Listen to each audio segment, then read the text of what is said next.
Guys, আমরা যখন ছোটকালে পাড়ায় ক্রিকেট খেলতাম, তখন আমাদের প্রত্যেকেরই টিমে একটা করে বস্তি মার্কা ছেলে থাকতো, যার অধিনায়কত্ব লাগতো। এমনকি সে আগে ব্যাটিং করতো এবং আগেই বোলিং করতো, পারুক আর না পারুক, সে সবসময় আগে খেলার চেষ্টা করতো। তা সেরকমই একজন আমাদের বর্তমানে জাতীয় টিমে আছে, নাম তার হচ্ছে মিরাজ। তার খেলাটালা দেখলে মাঝে মাঝে মনে হয় যে সে তো বস্তির থেকেও খারাপ। সে যে কোন বেসিকে জাতীয় দলে চান্স পায় সেইটি বুঝি না আমি।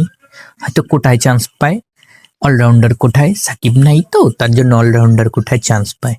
যেরকম আজকে তার বিপিএল খেলার ম্যাচে সে অন ডাউনে নামছে, গত ম্যাচটাও অন ডাউনে নামছে, কিছু করতে পারেনি। আজকের ম্যাচেও সে অন ডাউনে নামছে। তার মতন একজন প্লেয়ার সে টি-20-তে অন ডাউনে ব্যাটিং করতে নামে, যে নেমেই কুক হয়ে যায়। মানে সে খেলা পারুক আর না পারুক, তার আগে ব্যাটিং করার দরকার, সে আগে নামবে।